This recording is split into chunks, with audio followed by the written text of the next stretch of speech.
Breaking news అమెరికాలో ఫ్లోరిడాలో తెలుగు విద్యార్థి చాలా దారుణంగా మరణించాడు. పోలీసుల కాల్పుల్లో మన తెలంగాణ మహబూబ్ నగర్ జిల్లాకు సంబంధించిన మొహమ్మద్ నిజాముద్దీన్ అక్కడే చదువుకొని ఉద్యోగం చేస్తూ స్థిరపడిపోయినటువంటి ఆ యువకుడిని చాలా దారుణంగా పోలీసులు కాల్పుల్లో హతమార్చారు. ఎంఎస్ కోసం 2016లో అమెరికాకు వెళ్ళాడు నిజాముద్దీన్. ఫ్రెండ్స్తో కలిసి రూమ్లో ఉంటున్నాడు. తనకి ఇప్పుడు ఏం జరిగిందో తెలియదు, కానీ పోలీసులు చాలా దారుణంగా గన్తో పేల్చి హతమార్చారు. 2016లో వెళ్ళిపోయి ఎంఎస్ పూర్తి చేసి అక్కడే ఒక మంచి కంపెనీలో ఉద్యోగం చేస్తూ ఉన్నాడు. అక్కడ ఉద్యోగం సజావుగా జరుగుతోంది. ఇంతలోనే పోలీసుల కాల్పులో తన కుమారుడు మరణించాడని చెప్పేటువంటి వార్త ఆ తల్లిదండ్రులకు తెలియగానే గుండెలు పగిలిపోయాయి. ఎక్కడో దేశం కాని దేశం వెళ్ళిపోయి తన కుమారుడు అక్కడ పోలీసుల కాల్పులో మరణించాడు అని చెప్పినటువంటి ఈ వార్త ఆ తల్లిదండ్రుల్ని ఎంత కలవరపాటు గురి చేసి ఉంటుందో అర్థం చేసుకోండి. నిజాముద్దీన్ ఎందుకు పోలీసులు హతమార్చాల్సి వచ్చింది? నిజాముద్దీన్ ఎందుకు చంపేశారు? పోలీసులు గన్ ఫైరింగ్ ఎందుకు చేయాల్సి వచ్చింది? దీనికి కారణంగా పోలీసులు చెప్తున్న మాట ఏంటంటే, తన చేతిలో ఓ కత్తి ఉందని చెప్పి, చేతిలో కత్తి ఉంటే అరెస్ట్ చేయాలి, తప్పు చేస్తే శిక్షించాలి. చంపేస్తారా? చంపే హక్కు ఎవడిచ్చారు? అది అమెరికా కానీ ఇంకో దేశం కానీ మనుషులు ఎలా పడితే అలా చంపొచ్చా? దానికి మరి చట్టాలు ఎందుకు, న్యాయస్థానాలు ఎందుకు, ఇంత వ్యవస్థలు ఎందుకు? డీటెయిల్స్లోకి వెళ్తే 2016లో అమెరికాకు వెళ్ళిన నిజాముద్దీన్ అక్కడ కొన్ని రోజుల పాటుగా ఎంఎస్ చదివాడు. ఆ తర్వాత ఒక మంచి కంపెనీలో ఉద్యోగం సాధించాడు. మంచి ప్యాకేజీ అంతా సవ్యంగా జరుగుతుందనుకునే లోపే తన లింక్డ్ఇన్లో పోస్ట్ పెట్టాడంట. ఏం పోస్ట్ చేశాడంటే, నేను రేషియలిజాన్ని ఎదుర్కొంటున్నా, అంటే నేను తారతమ్యాలు ఎదుర్కొంటున్నాను, విభేదాలను ఎదుర్కొంటున్నాను, మత విభేదాలని, వర్గ విభేదాలని, ప్రాంత విభేదాలను ఎదుర్కొంటున్నాను, రేషియల్ డిస్క్రిమినేషన్.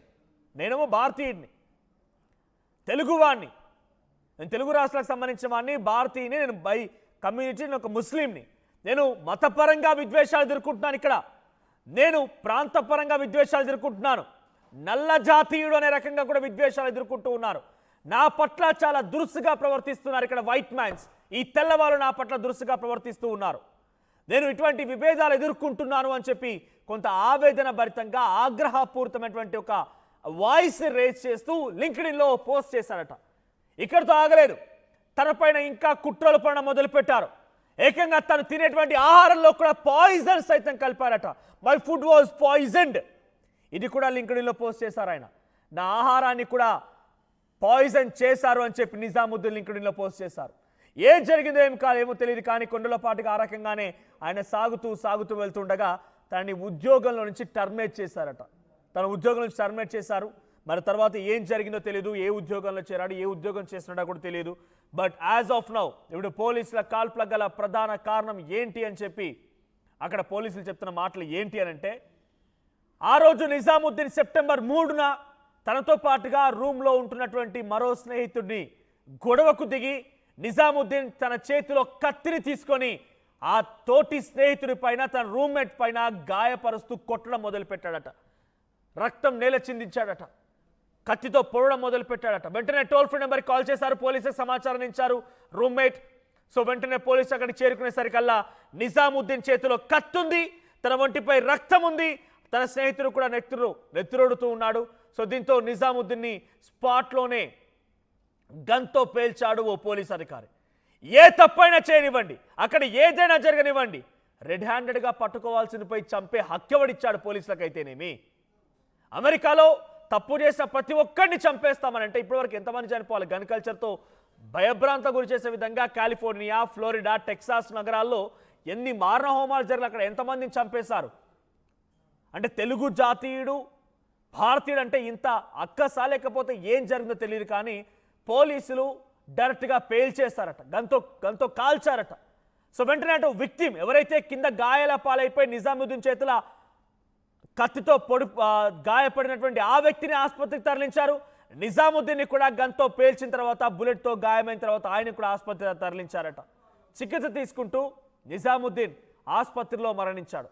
సో ప్రస్తుతానికి ఈ ఘటన కొంత భారతీయుల్ని, అక్కడ భారతీయులకు రక్షణ లేదా అన్న చందంగా ఒక అనుమానాన్ని, ఒక ప్రశ్నను తావిస్తోంది. భారతీయులు ఈ రకమైన రేషియలిజాన్ని ఎదుర్కొంటారా? తారతమ్యాలు ఎదుర్కొంటారు, నల్ల జాతీయులు అని చెప్పి ఇంకా అమెరికన్స్ భారతీయులని కించపరుస్తూనే ఉన్నారా? మరి ఈ టెకీకి ఏం జరిగింది? అక్కడ ఆయన లింక్డ్ ఇన్ పోస్ట్ చూస్తేనే మనకు అర్థమవచ్చు. తన తండ్రి చెప్తున్న మాటల్లో లింక్డ్ ఇన్ పోస్ట్లో తన రేషలిజాన్ని ఎదుర్కొంటున్నానని, నేను తట్టుకోలేకపోతున్నాను, ఏకంగా తను తినేటువంటి ఆహారంలో కూడా పాయిజన్ కలిపారని. ఇంతకంటే దుర్మార్గం ఉంటుందా? తినే ఆహారంలో పాయిజన్ కలిపి తనని అంతమొందించాలని కూడా చూసారని చెప్పి నిజాముద్దీన్ లింక్డ్ ఇన్లో పోస్ట్ చేసుకొచ్చారట. ఇక్కడ మీకు లెఫ్ట్ సైడ్ డౌన్లో మీకు కనబడుతున్న లేఖ కాడ ఆ తండ్రి రాసుకొచ్చింది. To Subrahmanyam Jaishankar, S Jaishankar, Minister of External Affairs, Government of India. Respected sir, death of my son Muhammad Nizamuddin in Santa Clara, California, request to bring back his mortal remains. So తన యొక్క మృతదేహాన్ని భారతదేశానికి తరలించండి అని చెప్పి ఆయన రిక్వెస్ట్ చేస్తూ ఒక లేఖ రాసుకొచ్చాడు ఎక్స్టర్నల్ అఫైర్స్ మంత్రి జైశంకర్కి. So with subject cited, it is to state that my son Mohammed Nizamuddin, మహబూబ్ నగర్లో ఉన్నటువంటి Nizamuddin, Telangana state holder of Indian passport number రాసుకొచ్చారు. Went to purchase master and during December 2016 was living Santa Clara, California, USA. Today morning I came to know that he has been shot dead by Santa Clara police and his mortal remains are in some hospital in Santa Clara, California. I don't know the actual reason why police shot him dead. It is further requested to ask the Embassy of India in Washington DC and Consulate General of India in San Francisco, USA to help him bringing. So అక్కడ ఏం జరిగిందో తెలియదు, కానీ నా కుమారుడు చనిపోయినట్టుగా, ఆయన్ని call చేసినట్టుగా నాకు సమాచారం అందింది. శాంటా క్లారా, కాలిఫోర్నియాలోని ఓ హాస్పిటల్లో నా కుమారుడు యొక్క మృతదేహం ఉంది.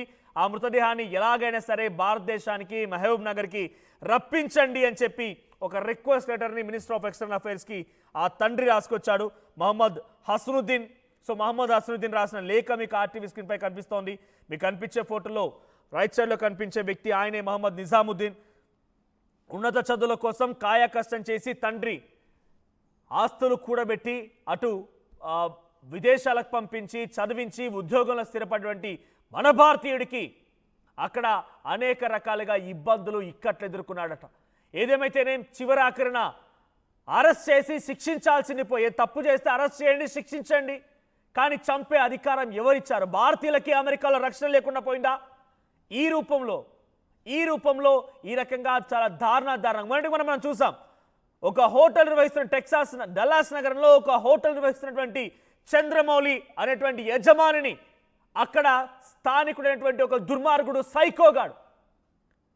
సైకో మార్టినైజ్ అనేటువంటి ఒక సైకో ఏకంగా యజమాని తలను తెంచేసి ఆ తలతో ఫుట్బాల్ ఆడుకొచ్చాడు. ఇప్పుడు నిజాముద్దీన్ అనేటువంటి ఒక యువకుడు అక్కడ ఏ తప్పు చేసినా శిక్షించాల్సింది పోయి పోలీసులు ఏకంగా కాల్చి చంపేశారు. భారతీయులకి, తెలుగు వారికి అమెరికాలో రక్షణ లేకుండా పోయిందా అనేటువంటి అనుమానాలు, సందేహాలు, ప్రశ్నలు కూడా ఈ వార్తల ద్వారా మనకు అర్థమవుతున్నాయి. మా ప్రతినిధి శిల్ప కూడా సిద్ధంగా ఉన్నారు నాతో పాటుగా.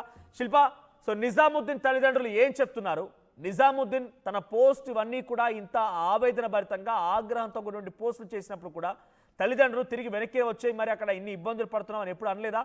తల్లిదండ్రులతో ఏ విషయాల్ని పంచుకున్నాడని, ఎందుకు ఈ ఘటన జరిగింది? అమెరికాలో పోలీస్ కాల్పులో పాలమూరు వాసి మృతి చెందారు. ప్రధానంగా ఎన్నో ఆశలతో అమెరికాకు వెళ్లి ఎంఎస్ పూర్తి చేశారు. ఎంఎస్ పూర్తి చేసిన అనంతరం అక్కడే సెటిల్ అయ్యారు. దాదాపు 10 సంవత్సరాలు గడుస్తుంది. 10 సంవత్సరాల అనంతరం మొన్న ఒక్కసారిగా ఇటు తల్లిదండ్రులకు మొన్న ఫోన్ వచ్చి మీ అబ్బాయి మృతి చెందారని చెప్పగానే ఇటు తల్లిదండ్రులు పెద్ద ఎత్తున కన్నీరు మున్నీరు అవుతున్నారు. ఒకవైపు రూమ్మేట్స్ మధ్య గొడవ అనేది తారాస్థాయికి పెరగడంతో అటు ఎమర్జెన్సీ కాల్ చేశారు పోలీసులకు. 911 అనే నెంబర్కి ఫోన్ కాల్ వెళ్ళింది. వెంటనే పోలీసులు ఘటనా స్థలానికి చేరుకున్నారు. ఘటనా స్థలం చేరుకొని వాళ్ళు నిలువరించే ప్రయత్నంలో ఇద్దరు కూడా ఆయుధాలతో పరస్పర దాడులు చేసుకోవడంతో పోలీసులు కాల్పులు జరిపారు. ఈ కాల్పుల్లో నిజాముద్దీన్ అనే వ్యక్తి మరణించారు. నిజాముద్దీన్ అనే వ్యక్తి పాలమూరుకి చెందినటువంటి వాసిగా గుర్తించారు. ఇప్పటికే దాదాపు 15 రోజులు గడిచాక మొన్న గురువారం రోజు పేరెంట్స్ కి తెలియపరచడంతో వాళ్ళందరూ కూడా కన్నీరు మున్నీరుగా వినిపించారు. గత 10 ఏళ్లలో ఎప్పుడు కూడా ఇటు సొంత దేశానికి తిరిగి రాలేదు, చివరి చూపు కూడా లేదని ఇప్పటికే విదేశాంగ మంత్రికి లేఖ రాసి ఏదైతే మృతదేహం ఉంటుందో దాన్ని ఇటు ఇండియాకి పంపించాలంటూ కూడా ఒకవైపు అటు విదేశాంగ మంత్రిని వేడుకుంటున్నటువంటి పరిస్థితి. ప్రధానంగా అక్కడ పోలీసులు ఎందుకు కాల్పులు జరిపారు, కాల్పులు ఉద్దేశపూర్వకంగానే జరిపారు అంటూ కూడా అటు తండ్రి ఆరోపిస్తున్నారు. ఈ మధ్య కాలంలో అటు అమెరికాలో గన్ కల్చర్ అనేది ఇటు ఎవరైతే ఇండియన్ వాసులు ఉంటారో, ఎవరైతే ఇండియన్స్ ఉంటారో వాళ్ళని టార్గెట్ చేసుకుంటే ఈ మధ్య కాల్పులు అనేవి ఎక్కువగా జరుగుతున్నాయి. అందులో భాగంగానే మా కొడుకుపై టార్గెట్ చేసి ఖచ్చితంగా ఏదైతే దాడి కావచ్చు, రూమ్మేట్స్ లో గొడవ అనే చిన్న గొడవకు అంత పెద్ద స్థాయిలో కాల్పులు జరపాల్సిన అవసరం ఏంది, కావాలని చేశారంటూ ఒకవైపు తండ్రి కూడా ఆరోపిస్తూ అటు కేంద్ర రాష్ట్ర ప్రభుత్వాలు ఇద్దరు కూడా సహాయం చేయాలంటూ కూడా ఒకవైపు కోరుతున్నటువంటి పరిస్థితి కనిపిస్తుంది. ప్రధానంగా 2016లో తను అక్కడికి వెళ్ళాక ఎంఎస్సి పూర్తి చేసిన అనంతరం ఉద్యోగాలను జాయిన్ అవుతూ మొత్తం కూడా సెటిల్ అయ్యారని అనుకుంటున్న తరుణంలోనే ఈ వార్త రావడంతో ఒకవైపు తల్లిదండ్రులు పెద్ద ఎత్తున కన్నీరు మున్నీరు అవుతున్నారు. ఒకవైపు అక్కడున్నటువంటి రేసిజం ఎదుర్కొంటున్నా ఇక్కడ కొంచెం ఇబ్బందికరంగా ఉందంటూ కూడా ఒకవైపు తల్లిదండ్రులకు గతంలో చాలా సార్లు చెప్పినట్టు కూడా ఒకవైపు తండ్రి పెద్ద ఎత్తున చెప్తున్నారు. దీనికి ఖచ్చితంగా అక్కడ ఉన్నటువంటి ఏదైతే గన్ కల్చర్ లో భాగంగానే నా కుమారుడు మరణించారంటూ కూడా ఒకవైపు తండ్రి పెద్ద ఎత్తున ఆరోపిస్తున్న పరిస్థితి. దీనిపైన ఖచ్చితంగా ప్రభుత్వం స్పందించాలి. ఒకవైపు రాష్ట్ర ప్రభుత్వం కావచ్చు, కేంద్ర ప్రభుత్వం కావచ్చు, రెండు కూడా సమన్వయం చేసుకుంటూ మృతదేహాన్ని ఇండియాకి తీసుకురావాలంటూ కూడా గత 10 ఏళ్లలో తనతో రూమ్మేట్ కి తనకున్న సమస్య ఏంటి అంటే రూమ్మేట్ పైన కత్తితో దాడి చేశాడు అని చెప్పి అమెరికన్ పోలీసులు చెప్తున్నట్టుగా మీడియా కథనాల్లో వస్తోంది. సో తన రూమ్మేట్ ఎవరు, అసలు రూమ్మేట్ తో ఉన్న విభేదాలు ఏంటి, తనపై ఫుడ్ పాయిజన్ చేశారని కూడా గతంలో లింక్డ్ఇన్ లో పోస్ట్ చేసుకొచ్చాడు ఆయన. సో రూమ్మేటే ఫుడ్ పాయిజన్ చేశాడా, తనకి ఫుడ్లో విషయాన్ని కలిపాడా, లేదంటే రూమ్మేట్ కనుక విభేదాలు ఏంటి తల్లిదండ్రులకు చెప్పుకున్నాడా ఈ రోజైనా? రైట్, ఇద్దరు ఫ్రెండ్స్ కూడా గత కొంతకాలంగా అక్కడ నివసిస్తున్న తరుణంలోనే ఇద్దరు కూడా ఏదైతే రేసిజం ఉంటుందో దాని పట్ల ఇద్దరు కూడా అభిప్రాయ భేదాలు ఉన్నట్లు కూడా తెలుస్తుంది. దీన్ని రోజు రోజుకి గొడవలు అనేవి తారాస్థాయికి పెరిగిన అనంతరం అక్కడ ఉన్నటువంటి ఏదైతే 15 రోజుల క్రితం ఒక్కసారిగా ఇద్దరు కూడా పెద్ద ఎత్తున గొడవలు పడ్డారు. ఒకవైపు ఇద్దరు కూడా ఆయుధాలతో పరస్పరం దాడికి దిగారు. వెంటనే ఎమర్జెన్సీ కాల్ చేశారు 911కి. పోలీసులకు ఇన్ఫర్మేషన్ ఉంటే వెంటనే పోలీసులు కూడా ఘటనా స్థలానికి చేరుకొని అక్కడ వాళ్ళిద్దరిని కూడా నిర్వహించే ప్రయత్నం చేసినప్పటికీ ఇద్దరు చేతిలో కూడా ఆయుధాలు ఉండడంతో వెంటనే పోలీసులు కాల్పులు జరిపారు. కాల్పుల్లో పాలమూరు వాసి మృతి చెందారు. ఇక్కడున్న మొత్తం ఇంకో వ్యక్తి కూడా గాయపడ్డట్టు కూడా తెలిసింది. ఆ వ్యక్తిని ప్రస్తుతం హాస్పిటల్లో జాయిన్ చేశారు. దీనికి ప్రధానంగా ఒకవైపు ఏదైతే ఖచ్చితంగా ఇది కావాలనే చేశారంటూ కూడా తల్లిదండ్రులు ఆరోపిస్తున్నారు. కానీ గత కొంతకాలం క్రిందట నిజాముద్దీన్ ఇక్కడ రేసిజం ని ఎదుర్కొంటున్నా ఎవరు కూడా సహకరించడం లేదు. ప్రతిరోజు కూడా అటు ఉద్యోగం నుంచి కూడా టర్మినేట్ చేసినట్టు కూడా చెప్తున్నారు. సో దీనికి సంబంధించినటువంటి పూర్తి స్థాయిలో డీటెయిల్స్ కూడా ఏదైతే కాసేపట్లో ఇటు కేంద్ర ప్రభుత్వం దీనిపైన స్పందించాక తెలిసే అవకాశం ఉంది. ఎందుకంటే రేసిజం వల్ల చనిపోయారా, లేకుంటే ఈ ఉద్యోగం కావచ్చు వాళ్ళిద్దరు ఏదైతే స్నేహితుల మధ్య అయినటువంటి గొడవ వల్ల చనిపోయారా అనేది కూడా ప్రస్తుతం క్లారిటీ వచ్చే అవకాశం అయితే కనిపిస్తుంది. కానీ తండ్రి మాత్రం కావాలని పోలీసులు పక్కా ప్లాన్ ప్రకారమే కాల్పులు జరిపారు. కాల్పుల్లో కావాలనే మా కొడుకుని ఈ విధంగా చేశారంటూ కూడా ప్రస్తుతం అయితే తండ్రి ఆరోపిస్తున్నారు. ఎందుకంటే గత కొంతకాలం నుంచి చూసుకున్నట్లయితే ఇండియన్లే టార్గెట్ గా అటు అమెరికాలో గన్ కల్చర్ అనేది పెరుగుతుంది. ఇందులో మూలంగానే ఘటన జరిగింది సెప్టెంబర్ 3న అన్నట్టుగా తెలుస్తోంది. 15 రోజులు కావస్తోంది. ఇప్పటివరకే తండ్రికి సమాచారం లేదా, నిన్నే తెలిసిందా? ఖచ్చితంగా ఘటన జరిగి 15 రోజులు అవుతుంది. 15 రోజుల తర్వాత గురువారం రోజు అటు తండ్రికి ఇన్ఫర్మేషన్ ఇచ్చారు. ఈ విధంగా ఇంత ఒకవైపు సొంత కుమారుడు మరణించినా కూడా ఇప్పటి వరకు సమాచారం లేదు, ఏదో జరిగి ఉంటది, కావాలనే చేస్తుంటారు, హైడ్ చేస్తున్నారంటూ కూడా అటు తండ్రి ఆరోపిస్తున్నారు. మొత్తం మీద సెప్టెంబర్ 3న ఈ ఘటన జరిగినట్టు కూడా తెలుస్తుంది. ఆలస్యంగా వెలుగులోకి వచ్చింది. అటు తల్లిదండ్రులకు సైతం అసలు ఇన్ఫర్మేషన్ లేదు. తన కొడుకు నుంచి కూడా అటు రోజు కూడా కాల్ చేసే మాట్లాడేవారు, కానీ తన కాల్ చేసినా కూడా రెస్పాండ్ అవటం లేదు. తన వేరే స్నేహితులు కాల్ చేశారు. ఎవరైతే నిజాముద్దీన్ చెందినటువంటి స్నేహితులు ఇటు తల్లిదండ్రులు కాల్ చేసి ఈ విధంగా మీ అబ్బాయి కాల్పులకు బలయ్యారని చెప్పడంతో వెంటనే అక్కడ ఉన్నటువంటి వాళ్ళతో కన్ఫర్మేషన్ చేసుకున్నారు. కన్ఫర్మేషన్ చేసుకున్న అనంతరం ఇటు విదేశాంగ మంత్రికి కూడా లేఖ రాసి ఖచ్చితంగా ఇక్కడికి తీసుకురావాలి అంటూ కూడా ఒకవైపు వాళ్ళు విన్నపిస్తున్నటువంటి పరిస్థితి. ఈ విధంగా 10 ఏళ్ల క్రితం అక్కడికి వెళ్ళి ఎన్నో ఆశలతో అక్కడ సెటిల్ అయ్యి మళ్ళీ ఖచ్చితంగా తిరిగి వస్తారంటూ కూడా వాళ్ళు అనుకుంటున్న సమయంలోనే ఈ విధంగా కావడంతో కన్నీరు మున్నీరు అవుతున్నారు. ఇప్పటికే అటు రాష్ట్ర ప్రభుత్వానికి కావచ్చు, కేంద్ర ప్రభుత్వానికి కావచ్చు ప్రస్తుతం అయితే వేడుకుంటున్నా ఖచ్చితంగా ఇక్కడికి తీసుకురావాలి అంటూ కూడా దీని గల కారణాలు ఏంటో కూడా దీనిపైన ఎంక్వైరీ చేయాలంటూ కూడా ఇండియన్ ఎంబసీకి కూడా ప్రస్తుతం అయితే లేఖ రాసినట్టు సమాచారం అందుతుంది. Right, thank you Shilpa. So మొత్తంగా మహబూబ్ నగర్ చెందినటువంటి మొహమ్మద్ నిజాముద్దీన్ 2016లో ఎంఎస్ కోసం అని చెప్పి యుఎస్కు వెళ్ళిపోయాడు. అక్కడి నుంచి అక్కడే ఉద్యోగం చేస్తూ ఉన్నాడు, అంతా సవ్యంగానే ఉంది. కానీ రీసెంట్గా ఆయన లింక్డ్ఇన్ పోస్ట్ తన తండ్రి చెప్తున్న మాటలో చూస్తే కనుక నేను రేషియలిజాన్ని ఎదుర్కొంటున్నాను, ప్రాంత విభేదాలని, మత విభేదాలని, నేను వివక్షతని ఎదుర్కొంటున్నాను అని చెప్పి ఆ నిజాముద్దీన్ రాసుకొచ్చాడు లింక్డ్ఇన్లో. ఆ తర్వాత తన ఫుడ్ని కూడా పాయిజన్ చేశారని చెప్తున్నాడు, నా ఫుడ్ కూడా పాయిజన్ చేశారని చెప్తూ ఉన్నాడు. సో ఇవన్నీ కూడా రాసుకొచ్చాడు.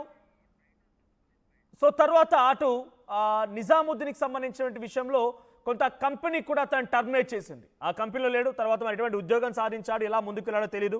కానీ ఇప్పుడు సెప్టెంబర్ 3వ తేదీన తనతో పాటుగా రూమ్లో ఉండేటువంటి తన స్నేహితుడి పైన కత్తితో దాడి చేస్తున్నాడు అని చెప్పి పోలీసులు చెప్తున్నారు, అమెరికన్ పోలీసులు చెప్తూ ఉన్నారు. సో దాడి చేస్తూ ఉన్నాడు, ఆ మిత్రుడు కూడా చాలా తీవ్రంగా గాయాలయ్యాయి. కత్తి చేతిలో ఉంది కాబట్టి ఆయన చెప్తే వినకపోవడంతోనే మేము కాల్చామని చెప్పి అక్కడ అమెరికన్ పోలీసులు చెప్తున్నారు. సో వెంటనే హుటాహుట్నా ఇటు నిందితుడిని అంటే నిజాముద్దీన్ని ఆ కత్తితో దాడి చేసిన కారణంగా ఆయన్నిపై కాల్చడంతో ఆయనని అటు కత్తి గాయాలైనటువంటి ఆ మిత్రుడు ఇద్దరిని కూడా ఆసుపత్రికి తరలించాము. సో నిజాముద్దీన్ హాస్పిటల్కి తరలించిన తర్వాత చికిత్స పొందుతూ మరణించాడట. ఆ తల్లిదండ్రులకు కూడా సుమారుగా 10-15 రోజుల తర్వాత సమాచారం అందింది. సో ఏదేమైనా ఎటువంటి తప్పు చేసినా, ఎటువంటి ఇబ్బందులకు గురి చేసినా కూడా డైరెక్ట్గా చంపే హక్కు ఎవరికీ లేదు. వారిని నిజంగానే తప్పు చేశారనిపిస్తే చట్టరీత్యా చర్యలు తీసుకోండి, అరెస్ట్ చేయండి, జైలుకు పంపించండి. కానీ మరి ఇంత దారుణంగా నిజాముద్దీన్ని పోలీసులు చుట్టుముట్టి గన్తో పేల్చి కాల్చి చంపడం అనేది ఇప్పుడు చాలా సర్వత్రా కొంత ఆందోళనకు గురి చేస్తోంది. సో ఆయన లింక్డ్ఇన్ పోస్ట్లో కూడా నేను రేషియలిజాన్ని, వివక్షతని ఎదుర్కొంటూ ఉన్నాను, నాకు భారతీయుడు అనేటువంటి ఒక నల్లజాతీయుడు అనేటువంటి విధంగా ఇక్కడ వైట్ మ్యాన్స్ చూస్తూ ఉన్నారు, వాళ్ళంతా నన్ను అలా ట్రీట్ చేస్తున్నారని చెప్పి నిజాముద్దీన్ పోస్ట్ చేసుకొచ్చాడట. సో నిజాముద్దీన్ మాట్లాడిన ఆ చివరి మాటలు కూడా తండ్రి ఇంకా నాకు గుర్తే ఉన్నాయి, నేను ఇక్కడ రకంగా ఇబ్బంది ఎదుర్కొంటున్నా నాన్న అని చెప్పుకొచ్చాడంట ఆయన.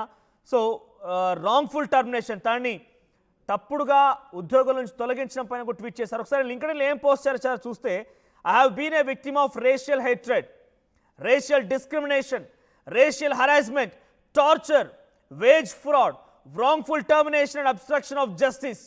ఆయన ఏం చెప్తున్నాడు, నేను వివక్షతను ఎదుర్కొన్నాను, నాపై అసహించుకునేవారు, నన్ను తప్పుగా చూసేవారు, నన్ను హరాస్ చేసేవారు, టార్చర్ చేసేవారు, ఇచ్చేటువంటి జీతాల్లో కూడా తప్పుడు జీతం, వేజ్ ఫ్రాడ్, తప్పుడు జీతం ఉండేది, రాంగ్ఫుల్ టర్మినేషన్, నన్ను తప్పుడుగా ఉద్యోగం నుంచి తొలగించారు, తర్వాత అబ్స్ట్రక్షన్ ఆఫ్ జస్టిస్, న్యాయం జరగకుండా అడ్డుకునేవారు అని చెప్పి కూడా ఆయన తన లింక్డ్ఇన్లో పోస్ట్ చేశారు. ఇదొకటే కాదు, ఎనఫ్ ఇస్ ఎనఫ్, జరిగిపోయింది, white supremacy or racist white American mentality has to end.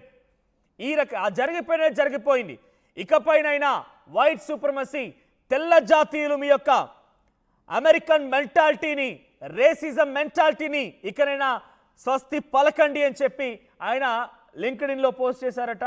So ఈ రకమైన పోస్ట్ కారణంగా నేను పాయిజనింగ్ ఆఫ్ హిస్ ఫుడ్, తన యొక్క ఆహారంలో కూడా విషం పెట్టారట, ఎవరు డిస్క్రిమినేషన్ ఎదుర్కొన్నారట, ఎవిక్షన్కి గురయ్యాడట.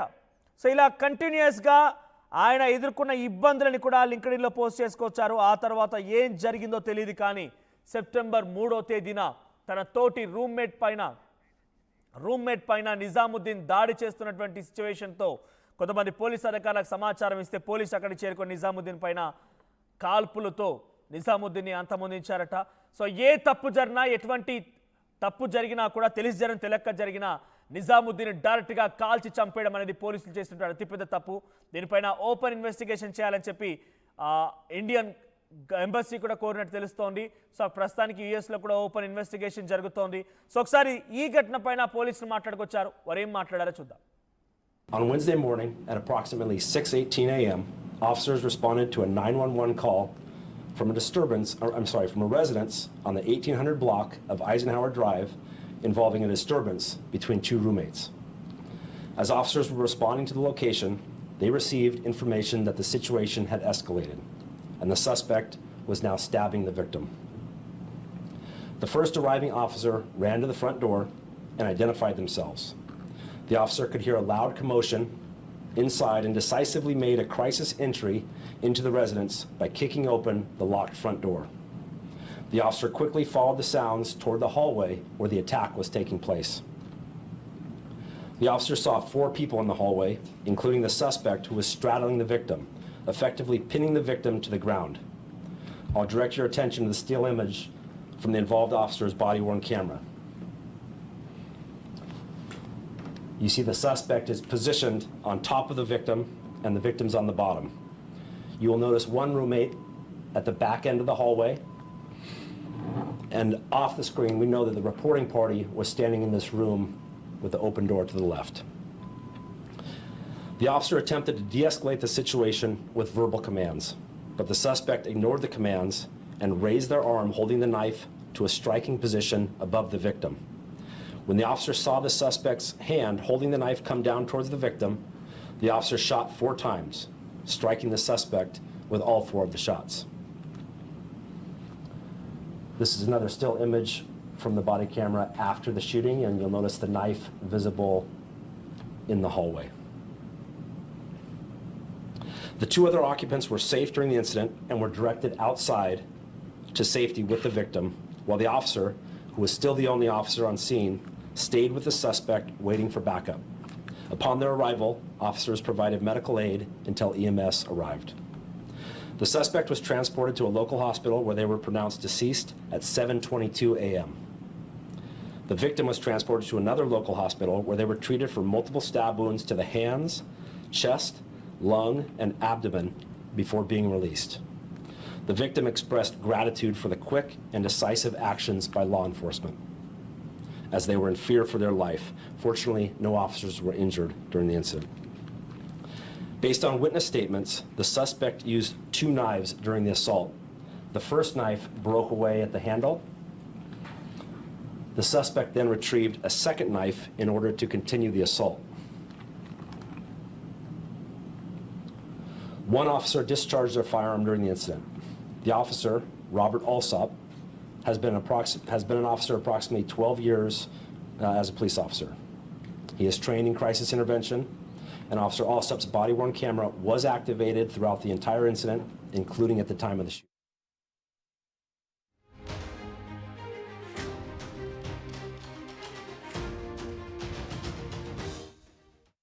ఈసారి కూడా టైంకే కన్స్ట్రక్షన్ చేసాం, బిల్డింగ్ కూడా స్ట్రాంగ్ చేసాం, క్లయింట్స్ ని సాటిస్ఫై చేసాం, గుడ్ విల్ కూడా ఇంప్రూవ్ చేసాం. ఏం చేసామో కాదు, ఇంకేం చేయాలో ఆలోచించండి. ఇంకేం చేయాలి? పెయింటింగ్ ఇంకా వేయలేదు, మర్చిపోయారా? అన్నీ బాగానే చేస్తున్నాం, పెయింటింగ్ దగ్గర మాత్రం ఫెయిల్ అవుతున్నాం. లాస్ట్ టైం పెయింట్స్ కోసం ఆ పెద్ద కంపెనీ దగ్గరికి వెళ్తే వాళ్ళ థర్డ్ పార్టీ కాంట్రాక్ట్ని అసైన్ చేశారు. వాళ్ళ 8 months డిలే, 20% ఓవర్ బడ్జెట్ కూడా అయింది. ఈసారి తప్పు అస్సలు చేయకూడదు. పెయింటింగ్స్ విషయంలో పర్ఫెక్ట్గా ప్లాన్ చేయాలి. ఏం చేద్దాం, పెయింట్స్ అప్లై చేసేది ఒకరు, అప్లై చేసేది ఇంకొకరు. వీళ్ళందరినీ డీల్ చేయడమే పెద్ద హెడేక్. అయితే ఇంక మనమే పెయింట్లు వేసుకోవాలి. లేదా పెయింటింగ్ ప్రాసెస్ మొత్తం చేసి ఇచ్చే ఒక పర్ఫెక్ట్ పార్ట్నర్ అన్నా ఉండాలి. టెక్నో పెయింట్స్ లాగా. టెక్నో పెయింట్సా? ఎస్, నాకు కూడా రీసెంట్గానే తెలిసింది. పెయింట్స్ తేవడం నుంచి గోడ మీద వేయటం వరకు మొత్తం ఒకే టీం చూసుకుంటుంది. మిడిల్ మ్యాన్ ఉండరా? ఉండరు. So no quality loss. 5,000+ skill పెయింటర్స్తో 1,250+ corporate projects, 26,000+ government schools paint చేశారు. అది కూడా all over India. Wow, third parties కూడా ఉంటారు కాబట్టి మనకు డెడ్ లైన్స్తో కూడా ప్రాబ్లం ఉండదు.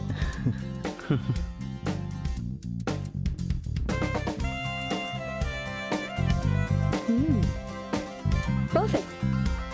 From the factory to the wall, Techno Paints does it all.